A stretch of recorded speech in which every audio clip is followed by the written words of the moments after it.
총선을 앞두고 여야 각 당에 영입된 영입인재와 정치권에 새롭게 뛰어든 신인들을 차례로 만나보고 있습니다. 오늘은 대통령실에서 참모로 근무하다 지역 정치에 출사표를 던진 두 분과 이야기 나눠보겠습니다.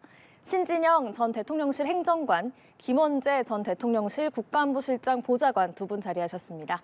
안녕하세요. 네, 안녕하십니까. 네, 오늘은 이렇게 두 분을 모셨는데요. 두 분의 공통점이 대통령실 참모로 근무를 하다가 이번 총선에 출사표를 던지셨습니다. 예. 자, 먼저 시청자분들께 자기소개 부탁드릴 텐데 먼저 신진영 전 행정관께서 해주시죠. 예. 연합뉴스 TV 시청자 여러분 안녕하십니까. 작년 11월 중순까지 대통령실 행정관 업무를 하다가 지금은 천안에서 지역 주민과 소통하면서 22대 총선을 준비하고 있는 천안병 예비후보 신진영입니다. 저의 장점은 국정과 도정과 시정을 경험했고 국회 보좌관과 지역에서 당협위원장을 했던 준비된 후보라는 것입니다. 앞으로 천안병에 저 신진영을 주목해 주시기 바랍니다. 반갑습니다. 예. 자, 다음으로 김원재 전 보좌관님. 네, 안녕하십니까. 연합뉴스 TV 시청자 여러분. 저는 수원에서 자라고 유엔과 대통령실을 거쳐 이번 제22대 국회의원 선거에 수원과 대한민국의 밝은 미래를 열어나가기 위해 32세의 젊은 나이에 국회의원 선거에 도전장을 내민 김원재라고 합니다. 반갑습니다. 네. 자, 보통 총선을 출마하면 출판 기념회를 여는데 예. 신 전 행정관님은 열지 않으셨다고요. 이유가 무엇인가요? 예, 보통 출판 기념회를 하면 한 많게는 수백 명, 또 1,000명이 넘는 출판 기념회가 있지 않습니까? 그런 상황을 보면 과연 주민들과 그 후보자가 몇 초 정도밖에 인사를 못 나누는 소통의 기간이 되게 짧아요. 그래서 저는 고민을 좀 하다가 지역 주민들과 좀 오랜 시간 소통하면서 가질 수 있는 시간 방법이 있을까 고민을 했습니다. 그래서 출판 기념회를 하는 대신에 안 하는 대신에 하루 종일 저희 선거 캠프에서 10시부터 오후 5시까지 주민들이 편한 시간에 오시게 해서 차담회를 한 거죠. 했더니 한 2천여 명 넘게 저희 캠프에 와서 예. 차담회를 했는데 거기서 오시면서 좋은 의견도 좀 많이 내셨고 5분에서 10분씩 얘기를 하면서 아주 좋은 유익한 시간을 가진 경험이 있습니다. 예, 알겠습니다. 자, 김원재 전 행정관께서는 앞서도 나이를 말씀하셨지만 92년생으로 대통령실 참모 출신 출마자 중에 역대 최연소, 이번에 최연소 출마자로 알고 있습니다. 원래는 유엔에서 일하셨다고요? 어쩌다가 대통령실과 그리고 국민의힘과 인연을 맺게 되셨나요? 이게 뭐 사실 조금 재미있는 이야기가 될 수도 있는데요. 제가 그 지난 문재인 정부 기간 동안 대부분의 시간을 좀 그 해외에서 보냈습니다. 제가 그 프랑스 파리와 이제 미국 뉴욕에서 대학원을 이제 좀 다니고 그 이후에 또 유엔에서 이제 사무총장 기술 특사실에 기술정책 보좌관으로 이제 근무를 하면서 보냈는데 사실 그 지난 문재인 정부 기간 동안 밖에서 좀 바라본 우리나라의 정치가 조금 부끄러울 때가 좀 많았습니다. 특히 예를 들어서 제가 유엔에서 근무할 당시에 저희 밑에 층에 이제 유엔 정무국이라는 조직이 있는데 유엔 정무국은 대부분 이제 국제 정세를 이제 좀 살피고 여러 나라에서 이제 벌어지는 일들에 대해 이렇게 분석을 하게 됩니다. 근데 이제 가끔 그 유엔 정무국 직장 동료들이 제게 와가지고 우리나라에서 벌어지는 일들에 대해 질문을 많이 하는데 제가 답하기 좀 곤란한 그런 일들이 조금 많기도 했습니다. 뭐 예를 들어서 참 안타까운 일이지만 그 서해 공무원 피살 사건이 있었을 때 저희 유엔 그 정무국 직원이 제게 와서 아니 어떻게 그 북한 정권을 비호하기 위해서 대한민국 정부가 그 돌아가신 공무원 분과 유족들을 이렇게 매도할 수 있는지 좀 이해하기 어렵다는 질문을 했고요. 거기에 대해서 답할 수 없는 제 자신을 보니까 좀 참담한 심정도 들었습니다. 그래서 저는 이제 대한민국으로 돌아가서 제 고국으로 돌아가서 우리나라를 좀 다시금 올바른 방향으로 좀 이끌어야겠다는 생각이 많이 들었고요. 그 과정에서 대선을 앞두고 당시 전 검찰총장이셨던 지금 대통령님의 연락처를 제가 수소문해서 제가 직접 장문의 그 카톡을 문자를 드렸습니다. 근데 직접요? 예, 직접 드렸고 당연히 뭐 답장하실 거라고 전혀 기대는 않았습니다. 하지만 뭐 대통령께서 20분 만에 또 장문의 답장을 주셔서 제가 담았던 어떤 그런 내용들과 메시지에 대해서 그 공감하신다고 그러면서 또 귀국하면은 꼭 한번 만나보고 싶다라는 말씀을 주셨고 제가 바로 뭐 누구나 좀 선망하던 유엔에서의 일자리를 내던지고 귀국해 대선을 돕고 또 인수위를 거쳐서 대통령실에서 근무를 하면서 지금 집권 여당인 국민의힘과의 어떤 연도 맺게 됐습니다. 예, 알겠습니다. 자, 신진영 전 행정관은 예. 천안병 예비 그렇습니다. 후보십니다. 예. 이 지역구가 20대 총선 때 처음 생긴 지역구인데 그때 예. 당시에 이제 민주당이 승리를 했고 이후에 2018년 보궐선거 21대 총선에서 역시 민주당 후보가 당선이 됐습니다. 그러니까 예, 소위 말하는 험지인 건데 지금 실제 지역구 분위기는 어떤가요? 사실 뭐 표면적으로는 이제 험지라는 표현이 맞을 수 있지만 제가 막상 와 보니까 그렇게 험지라는 생각은 들지 않습니다. 사실 2016년에 우리 천안병 지역구가 이제 신설됐는데요. 2018년에도 보궐선거가 있었고 2020년도 지난 21대 선거가 있을 때 내리 3번을 다 민주당 후보에게 이제 패했기 때문에 예. 험지라는 말이 나오는데 사실 제가 와 보니까 우리 천안 남부권 특히 이게 병 지역인데 병 지역이 그동안에 제가 상대적으로 좀 뭐 주목을 받지 못했다 그럴까요? 낙후된 그런 부분이 좀 많이 발견됐습니다. 그래서 지금 정부 여당에 힘 있는 후보가 지금 이 지역을 발전 전략을 제대로 내놔서 바꾸지 않으면 안 되겠다 이제 그런 생각이 있었고 특히나 이제 천안시장이나 충남도지사가 이제 국민의힘 소속이고 또 윤석열 정부 하에서 충분히 지역 발전 전략을 거기다 몰두한다면 충분히 험지 아니라고 생각하고 있습니다. 예, 김원재 전 보좌관은 수원무 예비 후보신데 수원도 만만치 않은 험지라고 할 수 있을 것 같습니다. 지난 총선 때 5개 지역구를 모두 민주당이 가져간 곳인데요. 국민의힘이 이번 총선에는 꽤나 수원에 공을 들이고 있는 것 같습니다. 어제도 한동훈 비대위원장이 직접 가서 철도 지하화 공약 등을 좀 발표를 하기도 했는데 실제로 유권자들을 직접 만나보니까 어떠세요? 일단 저희 수원 같은 경우 뭐 저도 수원에서 뭐 20년 가까이 넘게 좀 살았습니다만 원래 사실 수원이 예전에는 그렇게 뭐 야당세가 강하거나 뭐 그런 지역은 아니었습니다. 특히 뭐 모두들 다 잘 기억하듯 남경필 지사께서 원래 수원에서 또 다선을 지내셨고 근데 이제 지난 14년간 이제 야당에서 수원 시정을 또 담당을 해왔고 지난 10년간 수원의 모든 의석수를 좀 독점해오는 과정에 있었습니다. 그래서 이제 이번에 저희 국민의힘에서는 수원을 좀 뭐 어떤 곳에서는 뭐 탈환 뭐 이런 말씀을 하시는데요. 그리고 뭐 특별히 공을 들이고 있다라고도 할 수 있지만 우선적으로는 저는 저희 국민의힘은 수원에만 좀 이렇게 특별히 공을 들인다기보다 모든 지역구에 지금 뭐 공을 들이고 있다라고 생각을 합니다. 일단 우선적으로는 그렇고요. 그리고 제가 수원을 돌아다니면서 만나뵌 유권자 분들께서는 앞서 말씀드렸던 것처럼 민주당의 어떤 14년간의 시정과 10년간의 의석수 독점 동안 사실 수원 발전에 조금 어떻게 수원이 잠재력을 살리지 못하고 수원이 할 수 있을 만큼의 발전을 좀 못했다는 말씀을 좀 많이 들었습니다. 그래서 그렇기 때문에 이번 총선이 끝나고 나면 저희가 지금 윤석열 정부가 임기가 3년이 남기 때문에 어떻게 보면은 4년간의 국회의원 임기 동안 3년을 저희 집권 여당 의원으로서 이제 함께 할 수 있는 일이 있기 때문에 수원 시민 여러분들께서도 이번에 저희에게 좀 거시는 기대가 큰 것 같고 네. 또 그 기대에 부응하기 위해서 저희가 또 최선을 다해 열심히 뛰고 있습니다. 예.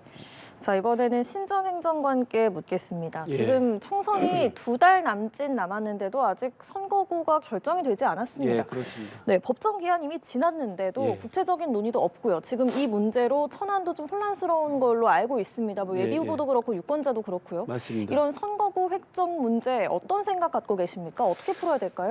저희 출마하는 후보 입장에서도 참 난감한데 지역 주민들이야 오죽하겠습니까? 저희 지역구만 해도 어느 동이 옆에 있는 선거구로 간다 그러고 또 옆에 을에 있는 지역구에 있는 동이 또 우리 지역구로 옮긴다고 하고 있고 사실 혼란스러운데 저 선거구 획정 문제가 이렇게 뒤늦게 결정되는 이 모순적인 거를 좀 개선하려면 좀 대안이 좀 있어야 돼요. 저는 이 국회에서 정개특위 산하에 이제 선거구 획정 소위에서 하는데 이것이 9월 정기국회가 시작되면 국정감사가 끝나면서 예산안 처리가 된 후에 하다 보니까 너무 늦어지는 감이 있거든요. 그래서 이거를 사실 국정감사 전에 하면 좀 어떤가 그런 대안을 좀 내놓고 싶습니다. 예. 자, 김 전 행정관님께 또 질문 드리겠습니다. 아까 바깥에서 한국 정치를 보셨던 경험 말씀해 주셨는데 그러다가 직접 대통령실에서 근무를 하면서 정치권에서 근무를 해보니까 뭐 이런 점을 느꼈다, 내가 이런 점을 좀 얻었다 하는 게 있으실까요? 이게 저희가 보통 해외, 그러니까 흔히 얘기하는 바깥에서 대한민국 정치를 바라볼 때 이게 아무래도 저희가 좀 물리적인 거리가 멀리 떨어져 있다 보니까 대한민국에서 벌어지는 일들에 대해 어떤 딱 하나의 행위 주체자가 좀 있다라고 생각을 하는 경우가 많습니다. 그러니까 어떻게 보면 대한민국 내에 수많은 이해관계자들이 있고 또 대한민국에 뭐 수많은 이해관계가 얽혀 있는데도 불구하고 이게 뉴스에 나온다거나 아니면 뭐 대한민국에 대해서 알려지는 게 사실은 뭐 단편적이다 보니까 이제 그러한 점들이 있는데 제가 이제 대통령실에서 이제 근무를 하면서 특히 또 국가안보실장실에서 이제 근무를 하면서 여러 가지 뭐 국가의 어떤 최고 의사결정 과정이라든지 이제 국정 운영을 바로 어깨 너머로 이제 보고 또 경험하고 배울 수 있는 기회가 있었는데요. 그리고 또 이번에 저희가 또 그것과 더불어서 제가 지역구를 쭉 돌아다니면서 보니까 이 사실 밖에서는 알 수 없는 그러한 이해관계들이 참 많다라는 생각도 들었고요. 그리고 밖에서는 알 수 없는 그런 일들과 또 유권자들의 어떤 그런 바람들도 또 있다고 느꼈습니다. 근데 그렇기에 제가 생각했을 때는 국내에서만 알 수 있는 아니면 정치권에서만 알 수 있는 것들과 해외에서 바라보는 어떤 대한민국의 모습들의 간극이 조금 이렇게 줄어들었을 때 우리 정치가 또 국제적으로도 더 발전할 수 있고 그리고 또 우리 어떤 유권자들의 바람들을 국제 무대에서도 훨씬 더 잘 설파하고 또 설득할 수 있다라는 좀 생각이 많이 들었습니다. 의사결정 과정에 정말 뭐 많은 사람들이 있고 또 정말 많은 절차들을 또 거쳐야 된다 이런 말씀 주셨습니다. 신 전 행정관님, 천안시에는 지금 철도 공약이 쏟아지고 있습니다. 예. 신진영 후보께서도 GTX 조기 착공을 공약을 하셨더라고요. 예, 그렇습니다. 그런데 이게 천안뿐만 아니라 사실 수도권 곳곳에서 총선 때마다 이런 철도 조기 착공 이런 공약들이 많지 않습니까? 근데 주민들 입장에서는 이게 총선 때 반짝 공약에 그치는 게 아니냐 이런 불만도 있습니다. 이 부분에 대해서 어떤 답변 주시겠어요? 그런 건 전혀 아니고요. 이거는 윤석열 정부에서 야심차게 준비하는 수도권 광역 급행철도 계획의 일환으로 이번에 시작이 된 거 아니겠습니까? 천안 지역 같은 경우에는 GTX 신호선이 해당되는 건데 원래 이제 덕정에서부터 수원까지 GTX 신호선이 되어 있다가 지난 대선 때 덕정 위에 동두천을 연장하고 수원 밑에 화성, 오산, 평택, 천안, 아산까지 연장하는 부분인데 이게 조금 문제가 좀 있습니다. 동두천부터 이 6개 지자체의 입장과 생각이 다 다르다는 거예요. 그래서 이걸 빨리 의견을 하나로 모으는 작업이 우선시 돼야 된다고 생각합니다. 이 철도 공약이 사실은 도로 공약보다 훨씬 파급력이 크지 않겠습니까? 천안에 해당하는 철도 공약이 크게는 향후에 중장기적으로 볼 때 동서횡단철도가 이루어져야 되겠고 또 두 번째는 수도권 전철이 독립기념관까지 연장되면서 청수역도 좀 신설이 돼야 되겠고 또 마지막으로 이 GTX 신호선이 2028년도 전에 반드시 이루어져서 주민들께 수도권과 똑같은 1시간 이내에 그런 교통 서비스를 제공해야 된다 이렇게 생각하는데 절대 선심성 공약이 아니고 야심찬 공약이다 이렇게 말씀드릴 수 있습니다. 알겠습니다. 자, 김 전 보좌관님은 아직 지역구 경험이 부족하다는 지적이 있습니다. 그럼에도 불구하고 유권자들이 왜 김 전 보좌관님을 선택을 해야 되는지 그 이유를 말씀해 주시죠. 일단 두 가지로 좀 나눠서 말씀드리겠습니다. 이게 지역구 경험이 부족하다는 지적이 있는데 저는 오히려 지역구 경험이 제 장점이라고 일단 생각을 하고요. 저는 앞서 말씀드렸듯 수원에서 자랐습니다. 수원에서 이제 저희 아버지께서 어머니와 함께 이제 신혼집을 마련하셨고 이제 제가 거기에서 쭉 자라왔고 수원에서 유치원, 초등학교를 다녔고 중학교를 졸업하고 고등학교는 제가 이제 용인에 있는 어떤 특목고를 나와서 거기서 다녔습니다만 제가 이제 대학교 1, 2학년을 거쳐서 군대를 전역할 때까지 수원이 제 쪽 집이었고요.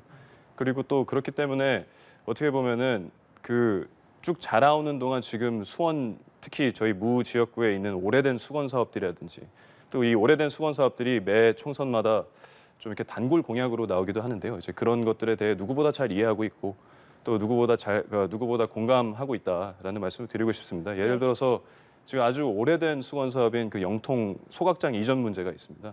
제가 나온 중학교가 바로 그 영통 소각장에서 300m 떨어진 곳에서 제가 중학교를 나왔습니다. 그렇기 때문에 너무나도 잘 알고 있고, 또 다른 수건 사업인 군공항 이전 문제 같은 경우에도 그 군공항 정문 건너편에 이제 세류동에 그 2층에 영어학원이 하나 있었는데요. 이제 제 친구가 거기서 이제 아르바이트를 했습니다. 강사 아르바이트를 하는데, 제가 그 친구 만나러 이제 거기에 가면은 좀 뭐 커피 한 잔 마시다가도 군공항에서 이제 이륙하는 어떤 전투기 소음 때문에 저희가 뭐 대화를 못 나눌 정도로 아주 그 소음이 심각하기 때문에, 그런 것들은 제가 다 지역에서 다 경험한 것이라고 생각합니다. 그리고 어떻게 보면은 제가 대학교는 이제 신촌에서 나왔는데 1학년 때는 멋모르고 1학기 때 1교시를 이제 선택했다가 그 수원에서 신촌까지 가는 이제 대중교통, 그 당시 뭐 버스가 있었긴 했지만 좀 어려워가지고 이제 항상 뭐 지각을 하고 좀 이런 상황도 제가 다 겪어왔습니다. 그렇기 때문에 지역구에 대해서 또 누구보다 잘 알고, 그리고 또 누구보다 애정이 좀 깊다고 말씀드리고 싶고요.